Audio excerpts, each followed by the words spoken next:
So we're just at the top of the hour. I'll give people one more minute to roll in. If you want to say where you're from, in the chat, we'll use chat for conversation and the Q&A for any questions so that we can track that and follow up with any questions after the session if we don't get to them on the call.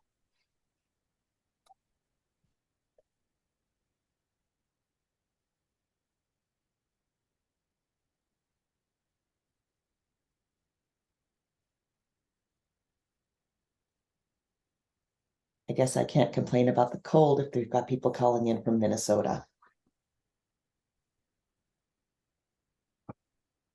It's early out there in California, so welcome. And Charlotte, North Carolina, Tennessee, Brazil.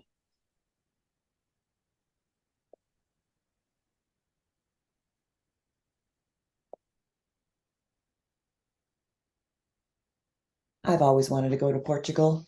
It's on my list. I've been to Canada, so we'll get started in just a second. So definitely want to welcome you. We'll let people roll in quietly. And if you want to continue in the chat, that's great. We'd love to converse with you and talk with you throughout the session. I will put a link to all of our upcoming events in there as well shortly after I do the introduction. But let's get started on what's new in third-party risk management. And I do need to quickly go over our safe harbor statements and just make sure, let me know if you can't see my screen or if there's anything that looks a little funky. But for a safe harbor notice and forward-looking statements, we do try to be as open and transparent with these sessions on what we think is coming, what we want to introduce to the product. But as you know, we can't always guarantee that we achieve those plans on time or meet the expectations that we've set in these sessions.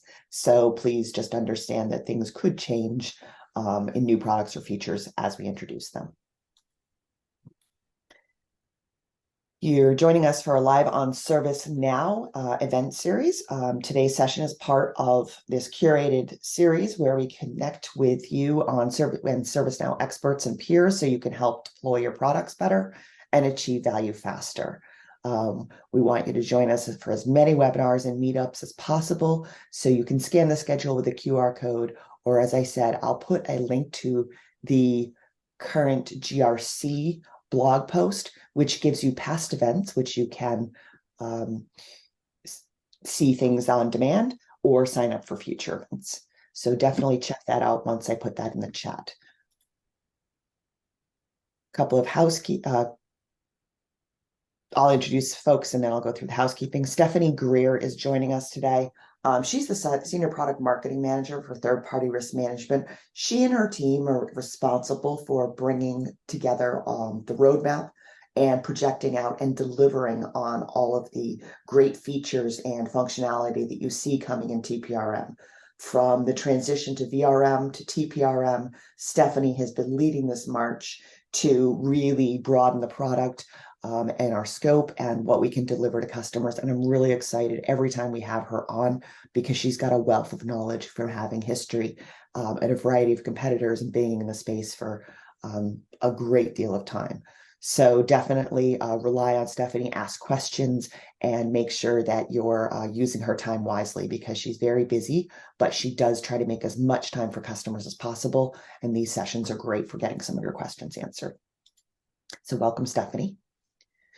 For housekeeping, everyone's on mute. As I said, please use the Q&A feature to ask questions throughout the session. The session will be recorded and shared on the ServiceNow community forum afterwards. And if a survey prompts up at the end of your session, please just fill that out so that we can get more insight into future sessions that we deliver for you. Excited to let you know that all of our new risk applications, everything that we're talking about today and in some of the sessions that I'll show you shortly, are live now in the store. So you can access those live now. On-demand sessions, we've done our privacy management, which we released as a standalone product offering. But we do have another privacy management session coming up at the end of the month that will go more into our Radar First integration. We also already discussed risk management. Definitely check out the on-demand for that. I was in the business continuity management, and that went almost an hour, as that usually does, with a variety of questions and a lot of interaction. So definitely check that out if you're interested in business continuity management. We've got continuous authorization and monitoring coming up, compliance and audit, and as I said, the Radar First privacy session should be a good one because that's with our partner. So today we're just going to go over briefly the third-party risk management enhancements. We've got some enhancements around the employee center, ongoing management, and auto population of questionnaires. But rather than go through slides and talk about that, I am going to pass this over to Stephanie so she can walk you through the features in a demo. So Stephanie, if you want to take control of the screen, that would be great. Absolutely.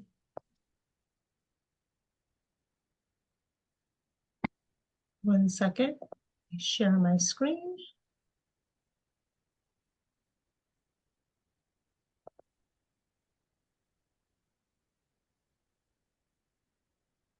And I can see the vendor management workspace. Fantastic. All right. Thank you, everybody. And I'm so glad that you could join us today. And Rosalind, thank you for the excellent introduction. As Rosalind pointed out, I have been in the space for about 13 years, worked with several competitors. I've known Rosalind a long time because she's also been in the space for a long time. So we met prior to being at ServiceNow to bring third-party risk management from ServiceNow to everybody. Her and I did this together. So some of the things, as you know, in August that were released, which was our Vancouver release, was we are moving from vendor risk management to third-party risk management. One of the major changes with that is us providing you the full life cycle of workflows from onboarding, reassessment, contract renewals, over to offboarding with due diligence and off of due diligence. What this page is that you're looking at today is a due diligence management page. So it's allowing you to watch all of these workflows that go through and what stage they're in. So we have, as you know, all active processes.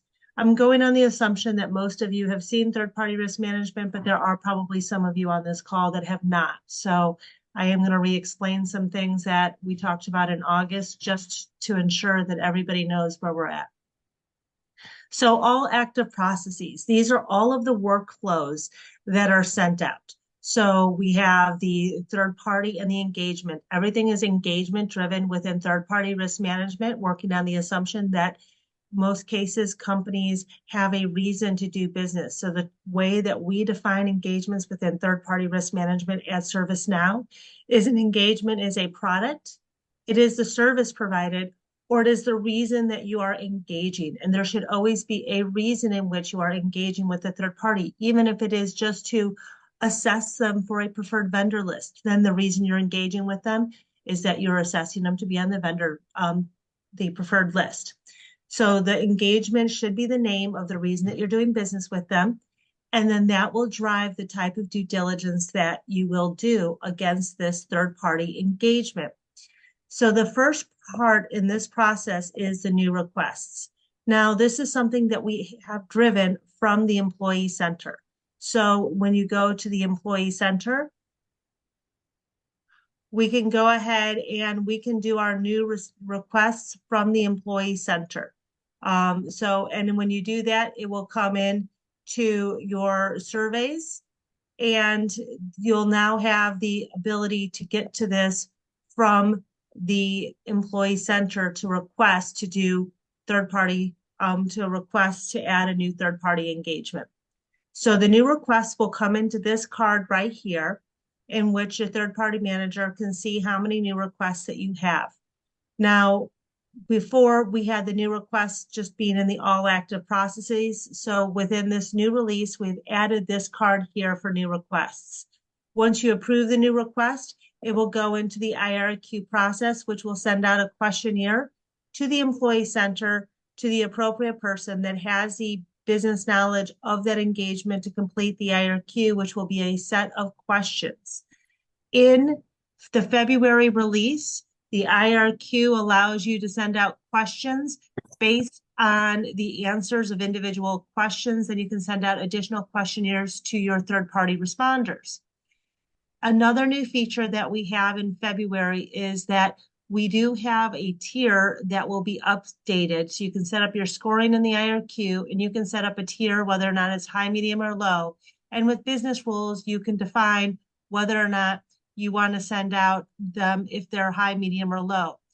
We will have a May release coming out soon where you'll be able to define that within the IRQ. But for now, you'll need business rules to manage that process, but it'll soon be updated. So it'll be within the IRQ to manage the questions and the risk level at the same time.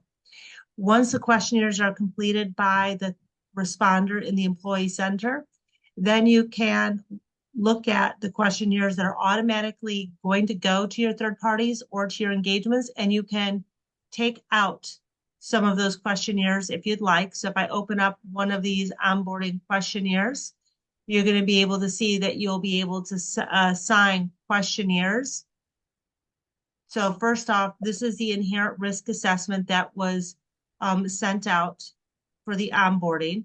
And after that is complete, then you'll have the ability to go ahead and send out third-party risk questionnaires and see the risk intelligence scores within that IRQ process. Once you decide on the questionnaires you want to send out, they'll be in the due diligence process. During this due diligence process, it will go out to your third-party engagement contacts or your third parties, and you'll be able to see what questionnaires will go to each one of those. The next stage that we have added in here is we have the approval process after the due diligence requests come back. We have an approval process that came out where you can set up to 10 different levels of multiple different levels of approvers within your company to review the questionnaires that are coming back. You have an optional step of a contract risk process so that you can send all of the information that you have collected to go and allow either your legal team or your procurement team, whoever is your legal process, whoever's handling the contract, and they can come out here, they can see all the answers to the inherent risk questionnaires. They'll be able to see all of the answers to the third-party risk assessments that went out to the third party or to the engagements. If there was any risk intelligence scores, they would be able to see that, and they'll be able to see the approvers who has approved it. In this case, only one person was required to do an approval. So that is how that was handled. And they can then go ahead and make comments or upload a contract when they log in after they review all of this information. So that'll be all in one single place. The reason that we have this new user to log in and see this information is there's been requests, and it's been a long time pain point for customers to create reports with all of this key information and get it to their legal team. This allows them to log in and see everything that they want. Now, what we added was after the contract risk person goes ahead and approves that they have a contract that they've put in place, or if you've skipped that step and we've just gone through the approval process, then your third-party risk manager does need to do a final process review. So they'll go through, review what everybody has done, and then they will close this. So the new stages is we now have the final review process card here, which we didn't have before, and we have this new request card. Before, they just fell within the all active processes. So that makes it a little bit cleaner for you to work through this entire workflow. Are there any, I see some questions in here. We have a custom, we will cover assessments for, we cover assessments for established third parties. Will we cover assessments for established third parties? So now what I think your question is can we do a reassessment? So here you can see the request types. The question that I have in the chat session is, will we cover assessments for established third parties? Now, a new third party is when you onboard them, or a new engagement is when you onboard them. But we also have a workflow for reassessing an engagement, and that is for an established third party. So when you go into the employee center, you have the ability to go ahead and choose that you want to reassess a third party. And when you do that, that's how you manage existing third parties. Does that answer the question? Can you respond if that answers it? We have a couple of questions, and there's a post in the chat Yeah. as well. Can you talk a little bit about the difference between tiering and IRQ? Absolutely. So right now, that's an excellent question. So for right now, the main difference is that a tiering assessment is only used to do a tiering where you come up with high, medium, and low, and you can send out a group of questionnaires based on high, medium, and low. It is not currently being utilized within the workflows. Instead, when you upgrade your processes, if you have an existing process and you're using existing tiering assessments, they will continue to work and all your processes will work as they have always worked. Now, when you go to an IRQ has some additional capabilities, and the additional capabilities that they have is that you can now define within an IRQ whether or not something is a I'll open up an IRQ for you in 1 second. Let's see here. Let me come on over here. I have some IRQs. Let me do that instead of describing it. So out of the box, if you load the sample data, I will provide you a bunch of sample IRQs just to give you an idea of how to use them. So there's an onboarding IRQ as an example. I have some offboarding examples, and I have a example of additional due diligence. So this is for that Yeah, I'm not reassessment. seeing those assessments. Aha, Awesome. thank you. Let me go back here. So I went into the questionnaires and I did a search for IRQ. If you load the demo data when you install third-party risk management, you'll get these example sample questionnaires. I have about 61 of them out of the box of different sample questionnaires. And I have, it looks like I have about 7 or 8 IRQs as examples. So you can go ahead and take a look at these. We have onboarding ones. You can see that they say onboarding on them, and these are examples, okay? So that means you need to create your own IRQs, but at least you have something to follow. Somebody asked me about how to handle third parties that already exist. Well, that's where we have an IRQ for like a renewal or reassessment, or if you want to offboard them, I have some questionnaires for offboarding them. So if I open up the IRQ, let's say for a renewal, the difference that you're going to see is that when I go into my renewal questions, you can see here, does this third party have access to organizational data? If the answer is yes, it's going to reveal these other questions, 3A, B, C, and D. Now, the first question that they would receive is, do they have access to sensitive data? Now, if I open this question up, let's see here. It looks like it's freezing up on me real quick here. It's going a little slow. There we go. Then you can set up this here where it says, if the answer to this question, which is, do they have access to sensitive data? My description in here is my example, is it triggers a NIST questionnaire.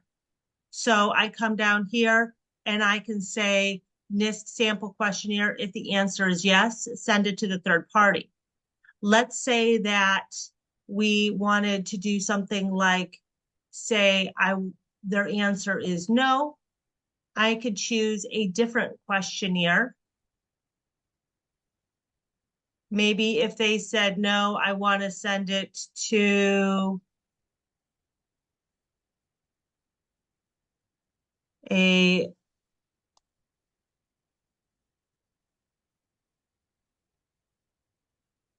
I don't know why I'm being picky about this right now. I can really just pick any questionnaire.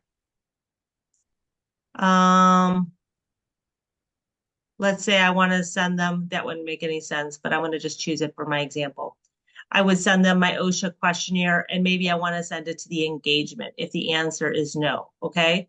So I do know that this example doesn't make sense, but I am coming up with it on the fly. So here, if my answer to this question was yes, they would get the NIST sample questionnaire. If the answer was no, then they would get the OSHA sample questionnaire. In this case, it would go to the third party contact. In this case, it would go to the engagement contact. Okay.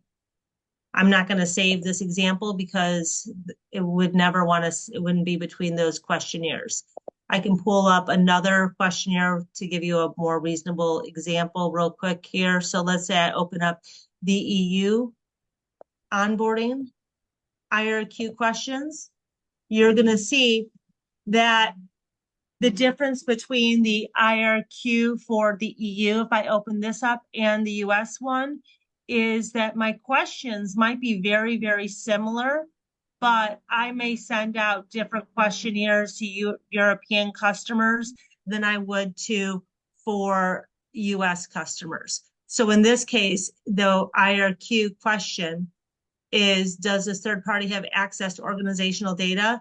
And then the question here is, do they have access to European data? Now, if they have access to European data, then we would want to send out the GDPR. But let's say that the answer into this one is no, then we would want to send out a questionnaire such as the California Act.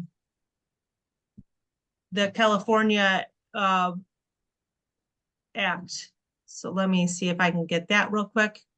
I think it's like CCPA. CCPA.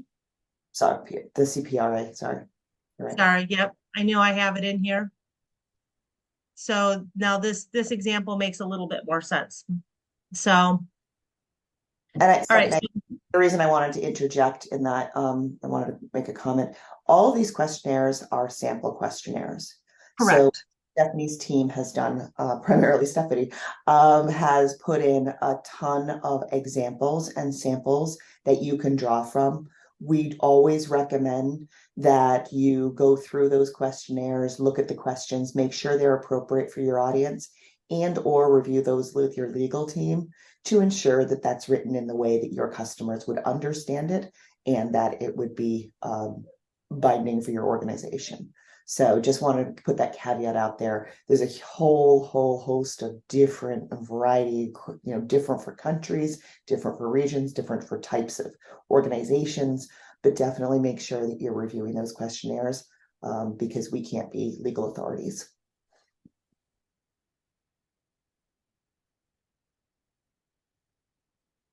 Absolutely. So that is the purpose of it. Now, with the IRQs, to use these IRQs within the workflow, you can use multiple IRQs, and then based on the answers to the questions when they request to start the workflow, you can have business rules automatically choose the appropriate IRQ, which is why I have so many different IRQs in here. So I could have 50 different IRQs if I wanted to, okay? And if it was a supplier in Asia, I might want to have one IRQ set up.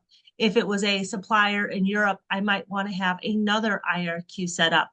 And the reason that it's a good idea to break this up into multiple different IRQs based on subject level, maybe by region, maybe by type of third party, maybe based on type of engagement, whatever it is that makes sense for your business, is that this way you can send out the least amount of questions to the person that is completing the IRQ as possible, right? So that it's more efficient, because there is a big issue throughout the industry right now of what's called vendor fatigue. And it's not just your vendors that are fatigued by all the questionnaires, but it's also your internal users that are fatigued by having to review all of the questionnaires.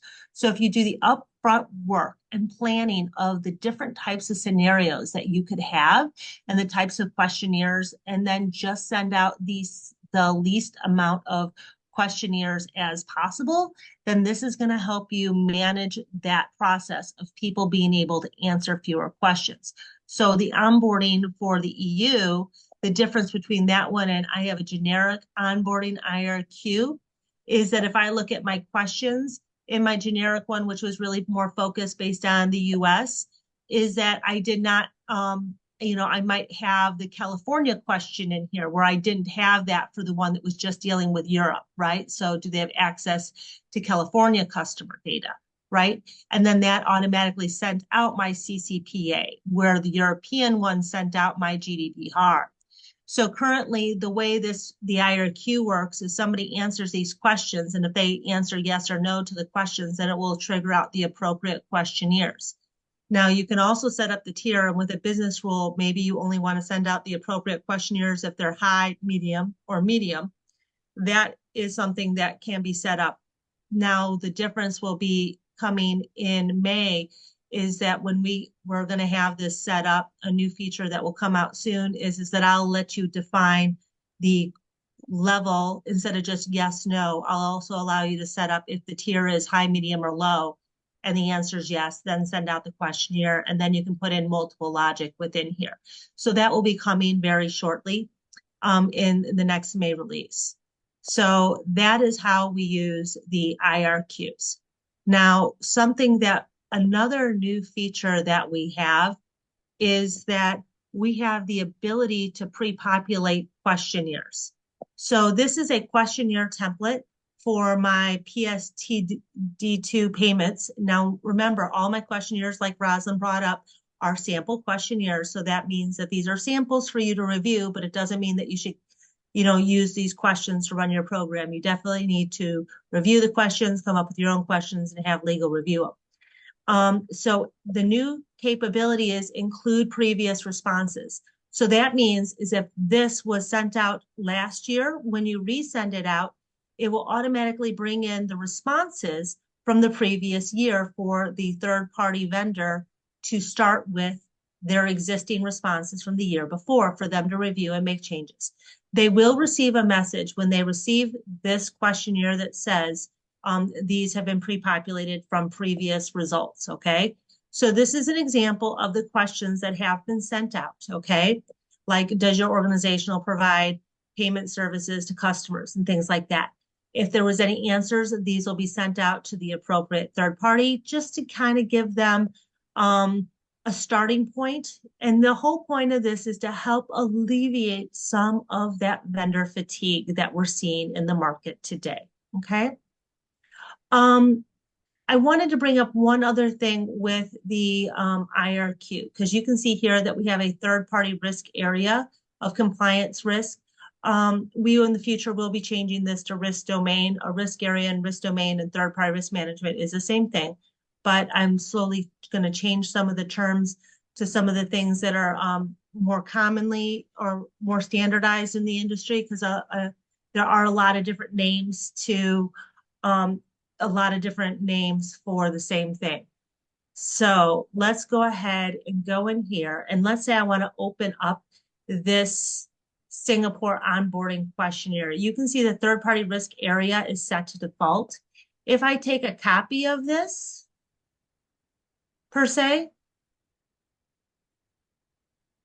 of course I lost it because I call it a copy.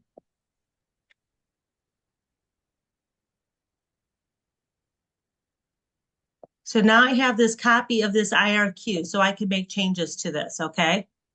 And let's say that I want to have this set up specifically for environmental risk or anti-bribery and corruption risk or business continuity risk. I can go ahead and have this here for my business continuity IRQ for Singapore onboarding process. I would go through my questions here.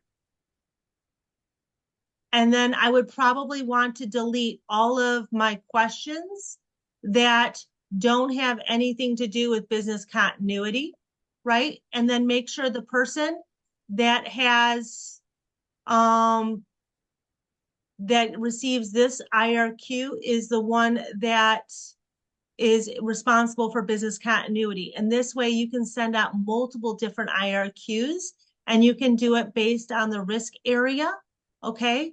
So in this case, I would create a IRQ potentially based on the risk area. It will then create a score for that IRQ, and this will allow you to create an inherent risk for business continuity, an inherent risk for ESG, an inherent risk for financials.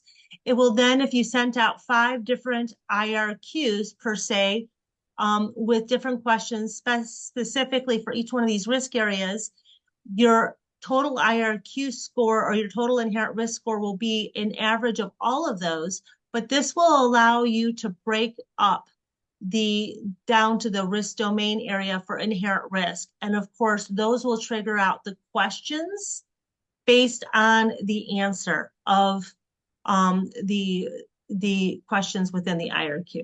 Okay. I see I have some more questions in here.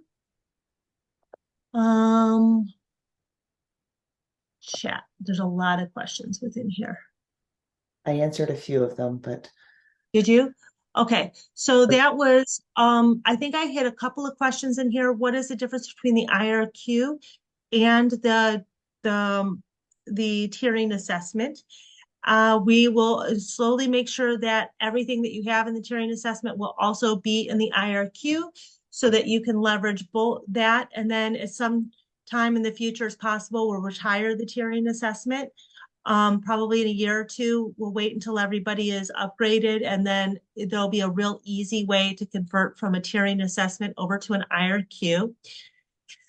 Now, the next questions that we had included how to handle reassessment. So we have these different workflows. As you can see, I've run some, and then you can have different IRQs to do a reassessment of an existing third party. You can have and then I'm going to get to some of the business rules for this. You could either manually start up a workflow to reassess a third party by going into the employee center. That's one way of handling this. Another way is to set up rules, which I can go through in a minute now. And these different rules will allow you to go ahead and automatically trigger these workflows, or you can just send out questionnaires like you have been doing and have them scheduled one at a time. So the capabilities that we had before, we will continue to provide to you.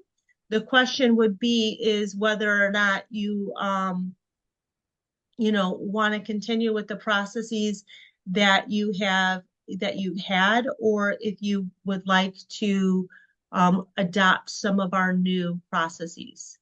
Okay.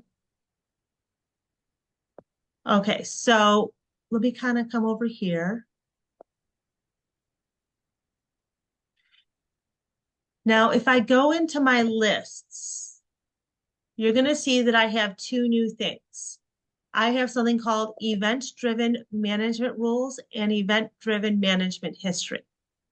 Event-driven management rules allows us to set up rules that we can run either on a reoccurring basis or one-time run. I can schedule this to go, this set of rules to go once, maybe next Friday. I want to send out all my AI assessments to a group of people. Maybe I would like to go ahead and on demand, like right now, send out a bunch of questionnaires to some people. So my external assessment is where I'm just sending out the assessment. Now here, we can also set up a reoccurring workflow to start. In this case, is being sent out on a daily basis, which is probably not really a good idea. But if you'd like to do that, you could send out a workflow, start up a workflow on a daily basis. So what it would do, it would automatically send out an IRQ. So let me go ahead and open up this GDPR privacy assessment rule. And you can see we have a name for it, and it's an active rule.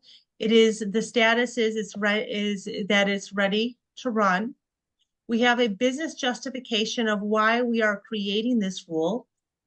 And then we're coming out here, we're giving a technical description. Like, how am I setting up this rule? What is it actually doing? Well, I'm sending out this to these different, to the UK, Germany, and to Sweden, in this country and that state. And I'm sending it out to the type, which is professional services, outbound, outsourced services. So these are going to be my criteria. I am going to send it to external assessments. I could send it to reassess an engagement, that initial question of how to handle existing third parties. Well, this would be your reassessments. We could set it up to off-board third parties under certain criteria. This will apply to the engagement. And then this is the assessment template that's going to be sent out. We're going to run this on a reoccurring basis. And you can see it's annual. Based on the filter conditions that are set up, we have one third party that is going to receive this. And we can see the history. So this has been run once manually, okay? So just for fun, you can see that these are all of my active rules. Maybe I have some inactive rules that I have started to create, but I haven't activated because I haven't fully reviewed them. And then of course we can see all of them. We have the ability to see all of the ones that have run successfully. Okay. And if I've recalled one of them, any of them, we can recall it. So maybe this was an accidental run. If I look out here and I'm like, oh no, I didn't mean to send this one here. In fact, no third-party risk assessments were even sent out in this. I'm going to recall it. I have a mandatory field. Uh-oh, what is that? Mandatory field. I got to say why I'm recalling it. I can't just start recalling things. This has no assessments and shouldn't have been run. Okay, so I made a mistake. So I'm going to go ahead and I'm going to recall this. Okay. Why do we recall things? Well, mistakes happen, right? If this is going to be automatically, if you have some scheduled jobs going, so we allow you to recall those assessments so you don't have runaway processes. Now, there is an exception for these recalls. The exception is, now if I come over here to my successful runs and I open this up here,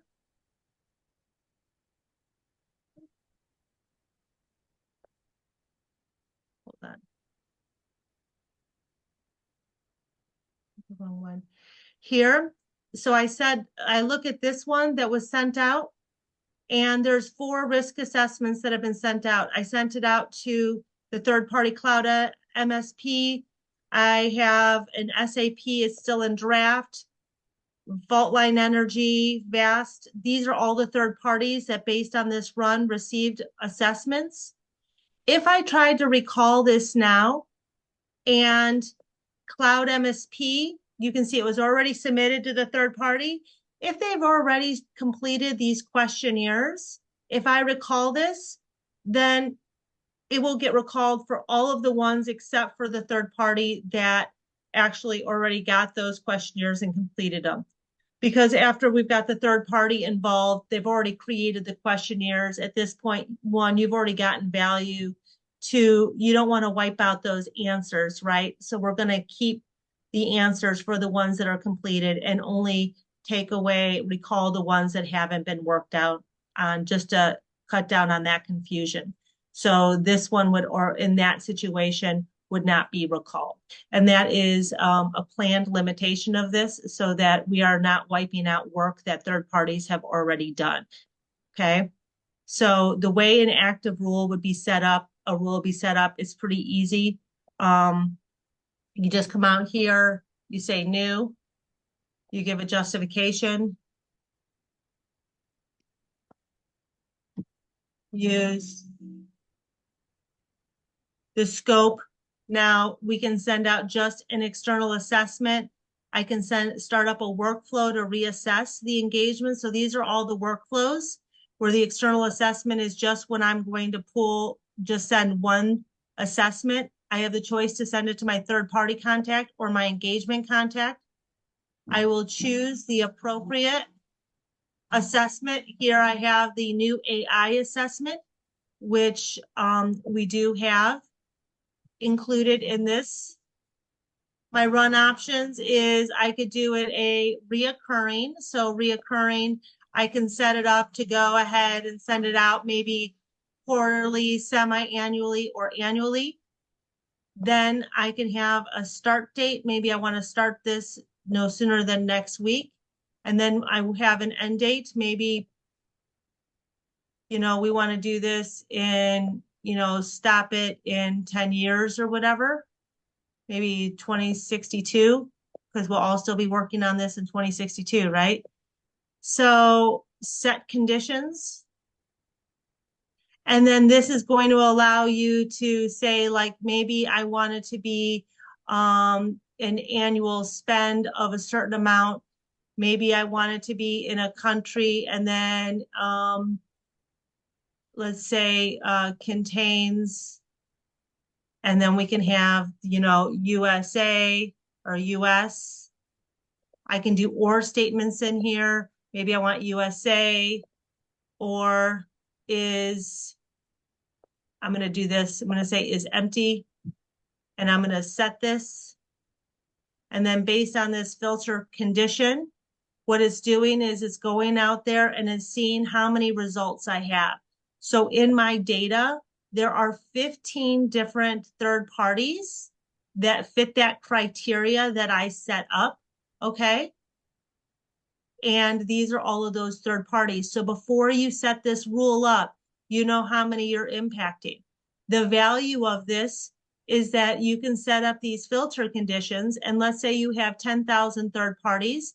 You want to send out a risk assessment really quick, like a log J4 problem, and you don't want to go into each one of your third parties and try to send them out individually. If I had 10,000 of them, it would spin through them and say, based on my criteria, I have 15 in this situation. But let's say there were 5,220, then it would automatically find those 5,220. I'd be like, great, that was exactly what I wanted. And then I can save this, and then I will be able to run that, okay? It will stop me from doing silly things, like apparently I've messed up my start date and end dates. So let's go ahead and figure that out. And then we'll do that. So it will dummy proof it. And of course, I am just completing this. So let's go ahead and there we go. Talking and doing this at the same time is not always a good thing. So there we have it. You can see that I have no history of this rule, okay? But if I run it now, we're going to find that it is being run. I'll go into my successful runs. It should come up here pretty soon here, but it'll come in here for my successful runs soon, okay? And that is how we use these rules, okay? This feature is incredibly powerful. It's also something that you want to get your hands around and your arms around, and specifically, as Stephanie showed you, understanding how many third parties or engagements that impacts. So definitely, understanding that before you send and submit or schedule a run is incredibly important. And just understanding who has access to create those and making sure that that's appropriate for your organization. Aha. So here we have it. It was just a refresh thing. So we can see that 15 different assessments were sent out to these different companies. So if I was to log into the vendor risk portal for all of these, they would all right now have that AI risk assessment. And that's how quickly it is to go ahead. And this is very powerful. So what we call a bulk run is something like this, where I just go ahead and I define the third parties that are going to get it. I hit, submit now, and then it will go ahead and it will send those out. Now here, if I wanted to recall it, because let's say I made a mistake, once again, we can go through that whole process. And then I can say this is an accident. It was a test. Now, something I do want to tell you here is some of you may be worried about licensing with this. Now that I've recalled it, this will not go to count towards, you will not have these if that was the only engagement that received a third party. That will come out of your licensing. These will not be charged to you. Okay? If I just recalled those 15 of them, they will not count as actively managed third parties because I have recalled it. And that was one of the things that we set this up to ensure that there wasn't some accidents. You accidentally sent out 100,000 assessments and you're like, oh shoot, well, you go ahead and recall it. And then you will not get a managed activity for those 100,000 that you accidentally sent out. Okay. That's great. What are the filter options? The filter options are anything that you have on the third party and engagement record. So any of those fields.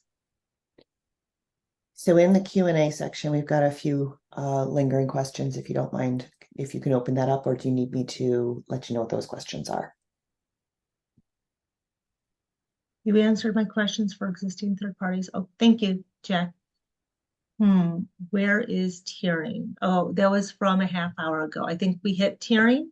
So tiering is not used for the workflows. Instead, we're going to make sure that all the capabilities you had in tiering are going to be within that IRQ. So you will not need that. Right now, we can create a tier level, and then you can use business rules to ensure that you can send out the questionnaires only when it's a certain tier level. I think you're answering the questions from the chat currently. If you don't Yes. mind doing the Q&A, Yes. specific questions that would be For some helpful. reason, the Q&A is not opening up for me. Not a problem. I can ask you the questions if that works for you. Absolutely. Or yes, that would be great. So we have a custom questionnaire for tiering. Can the IRQ be utilized using our own catalog form, or would we necessarily use the DDR process to make use of IRQ? And we don't use the engagement module yet, but only the third-party assessment. So we have a custom questionnaire for tiering. Can the IRQ be utilized using our own catalog form? So I'm not sure what exactly, so what you can do in here, if you have a tiering assessment, is actually, I don't think I have an example one. Let me see. Is that you can convert the tiering assessment to an IRQ. It's pretty simple. So if you make a copy of your tiering assessment, you can then just change it from a tiering questionnaire to an IRQ template. And then that will go ahead and convert it so it could be used within the workflows. Oh, here's the questions. I'm sorry, they're down here. If someone doesn't use IRM application but uses vendor management work to do vendor performance management, would it count against IRM operator? Like, someone doesn't use an IRM application. If you don't have an answer to pricing questions, we can follow up because I know that's Yeah, we yeah, can follow. that's Yep. yeah. Do you have a Chevron diagram of where you can show where the sequence timelines of the DTR process of reviews and approvals? We do have a diagram of something that might help with that. Let me open that up real quick.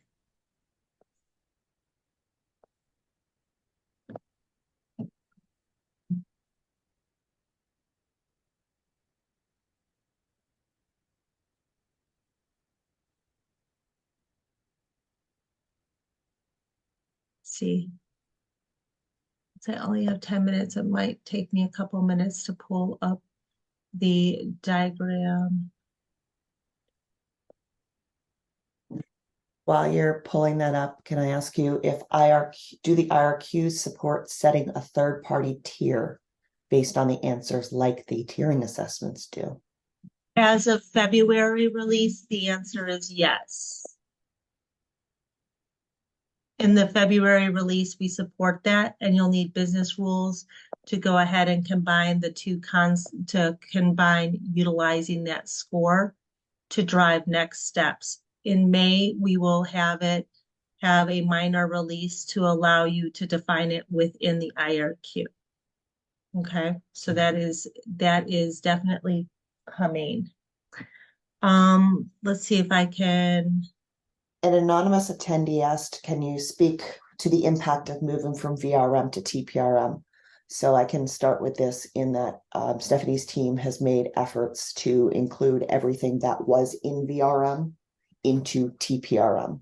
So a lot of what the changes in TPRM is the ability to access those workflows, as well as a pricing change so that we're giving you fair market value for how you're using the product. We can talk to you better about that on an individual basis if you want to talk with your sales rep.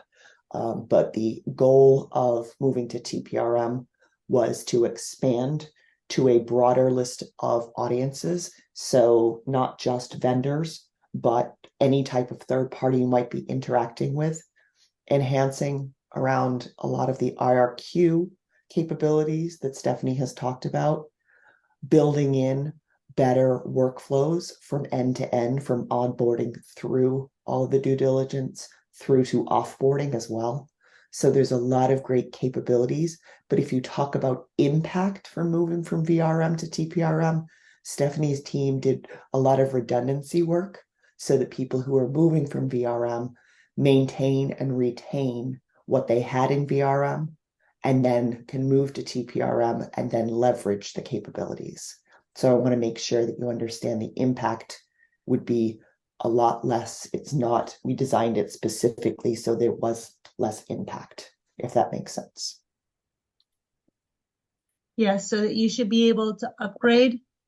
And the reason for this is so that if you would like to take some time to review what is in TPRM before you jump on into it, that's going to allow you to continue to do business as usual and then determine what you want to adopt and what you don't want to adopt. What I don't want to do is, I know there's a lot of companies that have created custom workflows, is that I'm not forcing you to leave what you already have. If you choose to, you can. So what I have here is a workflow diagram, and one of the questions is to explain the approval process. So basically, we start by the request, right? From the request, we go to the IRQ process. You can do approvals and multiple levels of approvals within the IRQ process. That is possible. And then once you send out the questionnaires to either the engagement contacts or the third-party contacts, you need to validate those responses.